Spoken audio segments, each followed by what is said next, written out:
છેલ્લા લેક્ચરની અંદર આપણે વાત કરતા હતા જે વીટેકરનું જે વર્ગીકરણ હતું એ વર્ગીકરણની અંદર જે સૃષ્ટિઓ આપવામાં આવેલી છે એની જે પ્રાથમિક ચર્ચાઓ છે એ આપણે જોયું. તો આ જે વર્ગીકરણ હતું એની અંદર મોનેરા, પ્રોટિસ્ટા, ફૂગ, મેટાફાઇટા અને મેટાઝોઆ આ 5 સૃષ્ટિઓ વિશેનું વર્ગીકરણ હતું.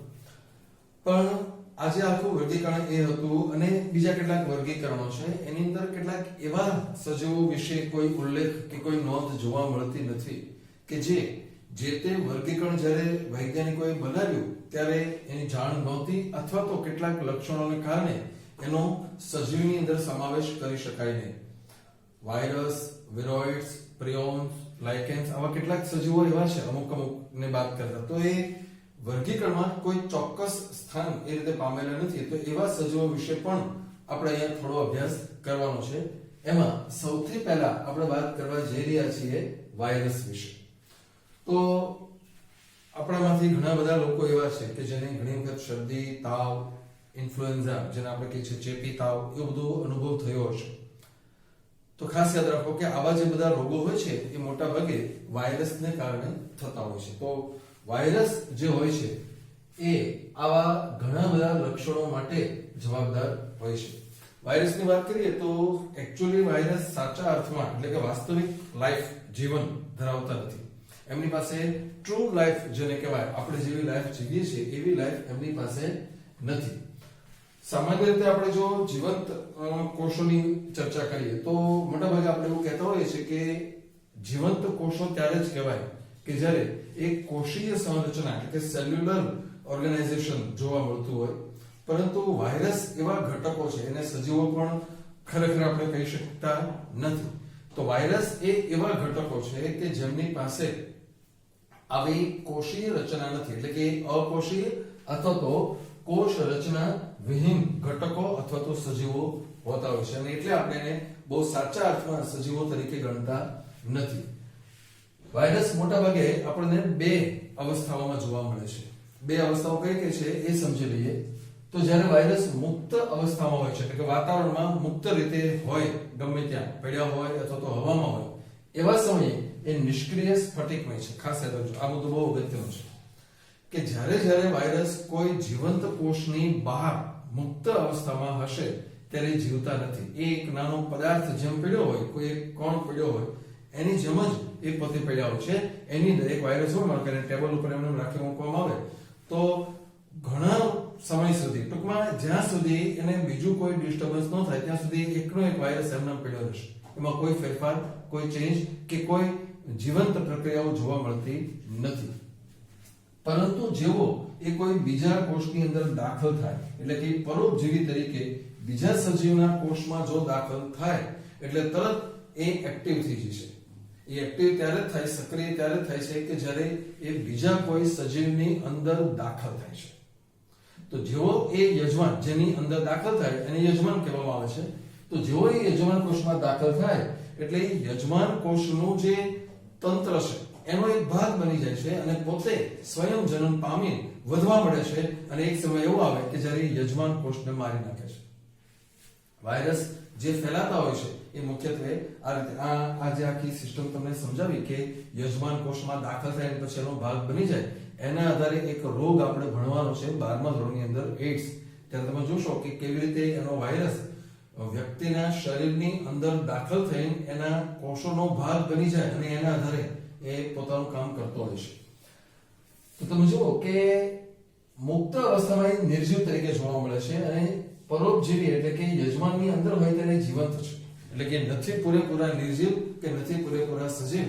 અને ક્યારેક એટલા માટે ઘણા વૈજ્ઞાનિકો એને નિર્જીવ અને સજીવ એને જોડતી કડી તરીકે પણ ઓળખે છે. એ કનેક્ટિંગ લિંક તરીકે ઓળખે છે.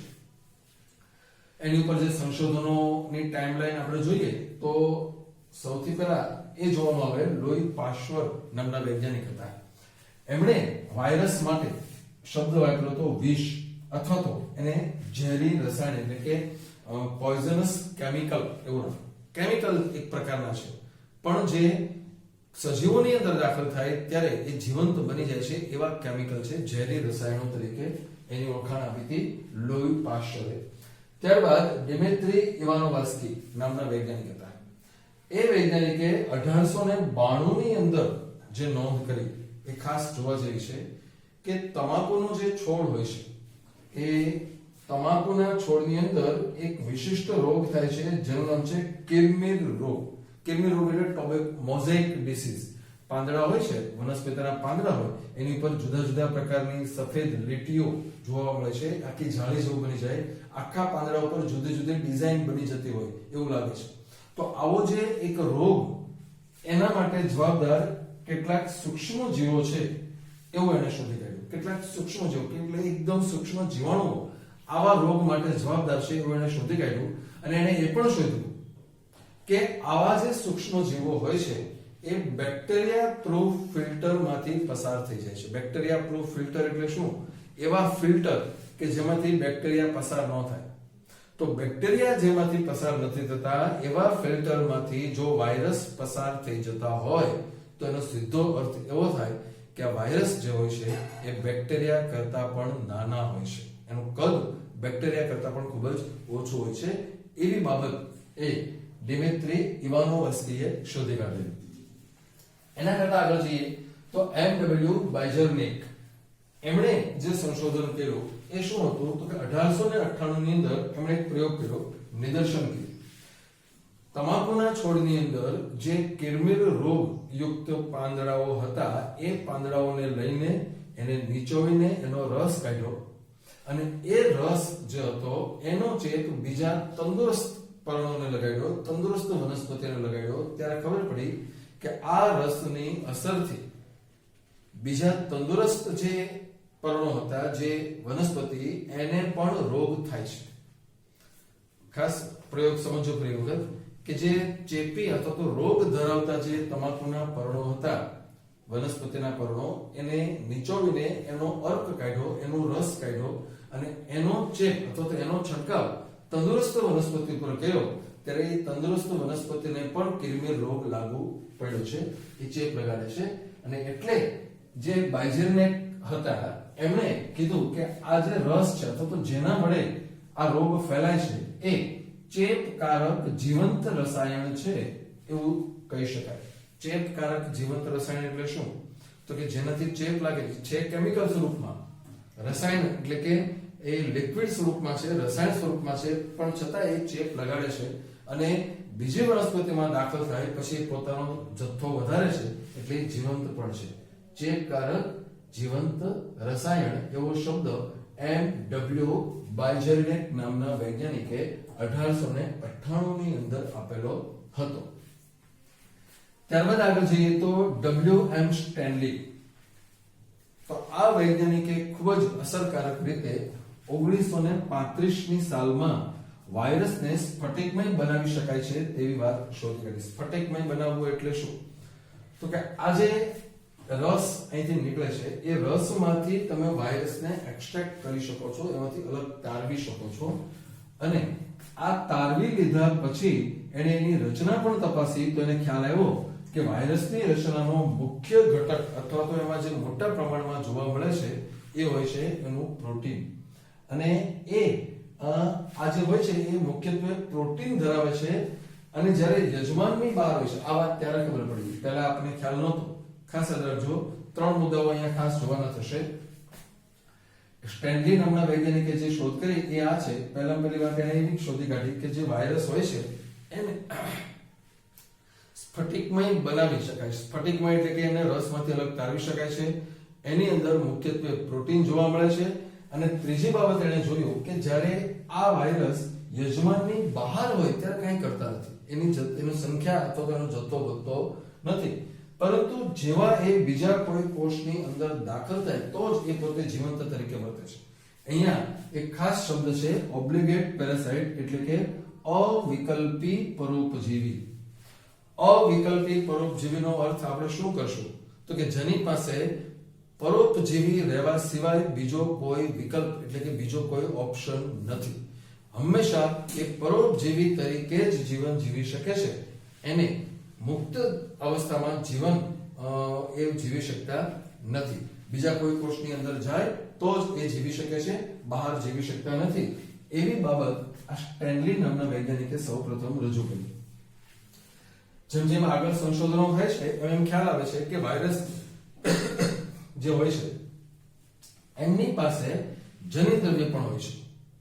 સ્વાભાવિક છે કે જો કોઈ સજીવની અંદર ગયા પછી એ પોતે પોતાની સંખ્યા વધારતા હોય તો જનિદ્રવ્ય વગર તો એ શક્ય નથી.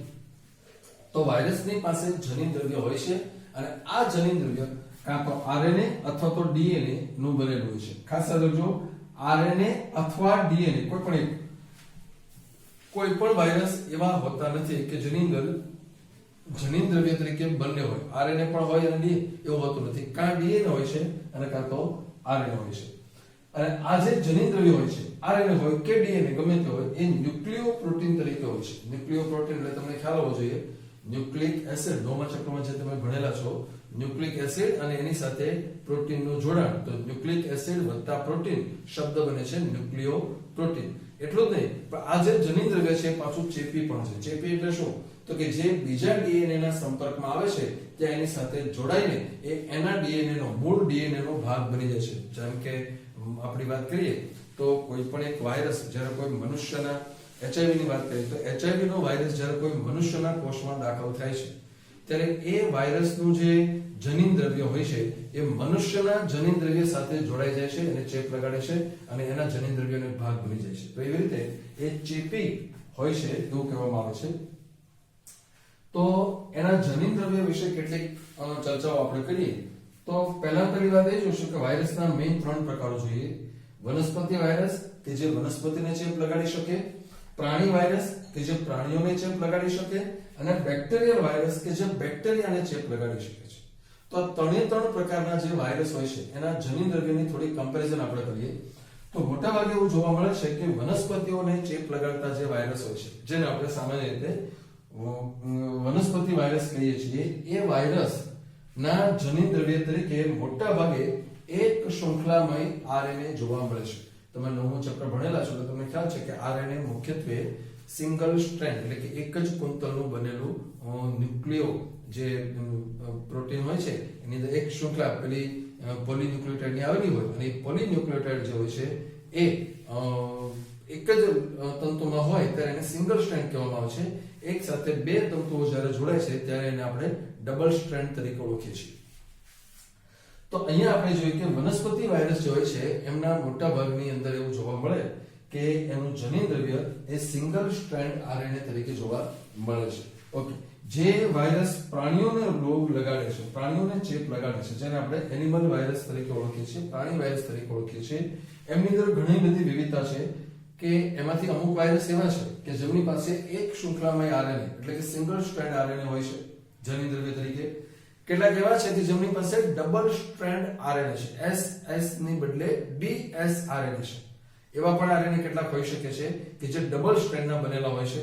અને અમુક વાયરસ એવા છે કે જેની પાસે ડબલ સ્ટ્રેન્ડ ડીએનએ છે. ડીએનએ તો મોટાભાગે ડબલ સ્ટ્રેન્ડ જ હોય છે. એટલે એમાં આપણે અહીંયા જોઈએ કે SS આરએનએ, SS ડીએનએ અને SS RNA, DS RNA અને DS DNA આવા 3 પ્રકારના જનિદ્રવ્ય ધરાવતા જુદા જુદા એનિમલ વાયરસ એટલે કે પ્રાણી વાયરસ હોઈ શકે છે.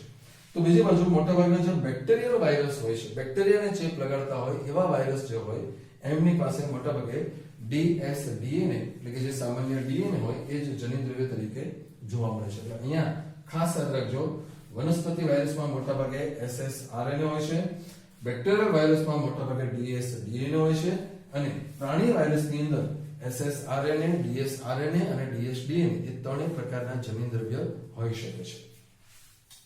અહીંયા 2 આકૃતિઓ બતાવવામાં આવી છે. એમાંથી એક આકૃતિ એ ટોબેકો મોઝેક વાયરસ કે જે તમાકુના જે છોડ હોય છે એને ચેપ લગાડે છે કે રોગ કરે છે એવો ટોબેકો મોઝેક વાયરસ, જેને સામાન્ય રીતે આપણે TMV તરીકે ઓળખીએ છીએ. જુઓ કે આ જે છે એ છે એનું આરએનએ છે, સિંગલ સ્ટ્રેન્ડ આરએનએ છે અને આ જે છે ફરતું પર્ણફલક જેવું આ કેપ્સિડ કે જે પ્રોટીનનું આવરણ હોય છે. અહીંયા આપણે વાત લખીએ કે ભાઈ વાયરસ જે હોય છે એમાં મોટા ભાગનો જે ઘટક હોય છે પ્રોટીન હોય છે. તો પ્રોટીનનું જે આવરણ હોય છે એને કેપ્સિડ તરીકે ઓળખીએ છીએ. આપણે એની ચર્ચા પણ હમણાં કરીએ. તો બીજી બાજુ બેક્ટેરિયોફેજ આ જે છે અહીંયા તમારે લખવું હોય તો લખી શકાય બેક્ટેરિયલ વાયરસ એટલે એનું બીજું નામ છે બેક્ટેરિયોફેજ અને એનું ત્રીજું નામ છે ફેજ વાયરસ. ત્રણે ત્રણ સમાનાર્થી છે. તો આ જે વાયરસ હોય છે એની રચના તમે જો ખૂબ જ વિશિષ્ટ છે. એની ટોચ ઉપર એનું શીર્ષ આવેલું છે, વચ્ચેની તરફ એનું આવરણ આવેલું છે અને શીર્ષ અને આવરણ જ્યાં જોડાય છે ત્યાં એકદમ નાનો અમથો ઘટક એક ગ્રીવા આવેલી હોય છે. તો આ ગ્રીવાની નીચેની તરફ આવરણ આવેલું હોય અને એના જે પ્લેટ છે નીચેની સૌથી નીચેની પ્લેટ હોય ત્યાં આવા તંતુઓ પુચ્છ તંતુઓ પણ જોવા મળતા હોય છે. તો આવી રચના એ બેક્ટેરિયોફેજ અથવા ફેજ વાયરસ અથવા બેક્ટેરિયલ વાયરસની જોવા મળે છે. અહીંયા આપણે એ વાત કરવાની છે કે જનીન દ્રવ્યની ફરતે જે આવરણ આવેલું હોય છે, પ્રોટીનનું બનેલું આવરણ છે, એને કેપ્સિડ તરીકે ઓળખવામાં આવે છે. ખાસ યાદ રાખો, એનું નામ છે કેપ્સિડ. ઓકે, કેપ્સિડ એ પોલિમર છે. પોલિમર એટલે આખું પોલિમરાઇઝ પ્રોટીન છે અને એ નાના નાના એકમોનું બનેલું છે અને આ નાના નાના એકમો એ હોય છે કેપ્સોમિયર. એટલે નાનો ટુકડો એકદમ નાનો, તમે 9મા ચેપ્ટરમાં ભણેલા છો કે જે મોનોમર્સ હોય એટલે કે નાના એકમો એ જોડાઈને પોલિમર્સ બનાવે છે. તો અહીંયા એ પણ આપણે યાદ રાખવાનું છે કે કેપ્સિડ જે છે એ એક પ્રકારનું પોલિમર છે કે જે કેપ્સોમિયર નામના ઉપ એકમો એટલે કે સબ યુનિટ્સ એટલે કે એ મોનોમર એનું બનેલું હોય છે. અને આ જે કેપ્સોમિયર છે એ ન્યુક્લિક એસિડને સુરક્ષિત કરે છે એટલે કે એની ફરતે વીંટળાઈ જાય છે અને એને રક્ષણ આપે છે.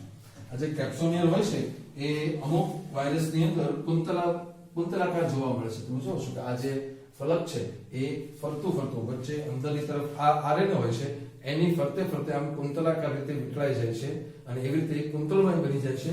અથવા તો બહુફલકીય ભૌમિતિક એટલે કે તમે જો કે ઘણા બધા એના સ્ટેપ્સ હોય એવી રીતે ઘણા બધા ફેસિસ વાળું આવરણ એ ત્યાં જોવા મળતું હોય છે. તો આવી બધી બાબતો જે છે એ સામાન્ય રીતે આપણને વાયરસમાં જોવા મળે છે. રોગોની વાત આપણે જો કરીએ તો ઘણા બધા રોગોના નામ આપણી બુકમાં પણ આપેલા છે અને ઘણા બધા રોગો એના કારણે થતા હોય છે.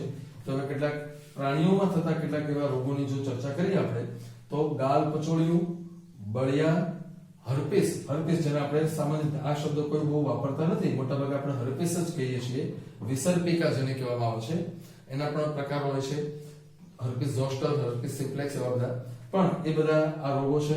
શરદી સાથેનો ચેપી તાવ કે જેને આપણે ઇન્ફ્લુએન્ઝા તરીકે ઓળખીએ છીએ અને મનુષ્યની અંદર એડ્સ. તો આવા કેટલાક સામાન્ય રોગો છે. રોગોના નામ તમારે ખાસ યાદ રાખવાના છે: ગાલપચોળિયું, બળિયા, હર્પીસ, શરદી સાથેનો તાવ એટલે કે જેને આપણે ઇન્ફ્લુએન્ઝા કહીએ છીએ, મનુષ્યની અંદર એડ્સ. એવા રોગો મોટાભાગે પ્રાણીઓની અંદર વાયરસને કારણે થતા હોય છે. તો બીજી બાજુ વનસ્પતિની જો વાત કરીએ તો એમાં કિરમિન રચના, મોઝેક પેટર્ન જેને આપણે નામ આપ્યું છે કે એના જે પર્ણો હોય છે એની ઉપર જુદા જુદા રંગની લીટીઓ પડવા મળે છે, રેખાઓ થઈ જાય છે બધી અને ડિઝાઇન પડી જાય છે. એવો એક રોગ છે. પર્ણવલન એટલે કે પર્ણ વળી જવાની જે રોગ હોય છે. પર્ણકુંચન એટલે કે ચીમળાઈ જાય છે આખા પર્ણો, એની કિનારી બધી અસ્તવ્યસ્ત બની જતી હોય છે. પાંડુવર્ણ યલોઇંગ એટલે કે વનસ્પતિમાંથી હરિત દ્રવ્યનું વિઘટન થઈ જાય અને એને કારણે પાંદડા પીળા મળવા મળે છે, એ રોગ પણ થતો હોય છે. શિરાસ્પષ્ટતા, વેઇન ક્લિયરિંગ, એકચ્યુઅલી એનું ગુજરાતી એ રીતે કહેવામાં આવે છે. વેઇન ક્લિયરિંગ નો અર્થ એવો થાય છે કે એની જે શિરાઓ હોય છે એ શિરાઓ ખાલી થઈ જાય છે અથવા તો એ વિઘટન પામે છે. તો એવો પણ એ રોગ હોય છે. વામનતા એટલે કે વૃદ્ધિ, એનું જે કદ છે એ ઘટવા મળે છે. વનસ્પતિની લંબાઈ સામાન્ય રીતે જેટલી હોવી જોઈએ એટલી થવાને બદલે એના કરતા ઓછી લંબાઈ જોવા મળે છે. અને કુંઠિત વૃદ્ધિ એટલે કે એની વૃદ્ધિ જેટલી થવી જોઈએ, જેટલા પ્રમાણમાં વૃદ્ધિ થવી જોઈએ એટલા પ્રમાણમાં વૃદ્ધિ થતી નથી. તો આવા બધા જે છે એવા કેટલાક સામાન્ય રોગો એ આપણને વાયરસને કારણે જોવા મળતા હોય છે.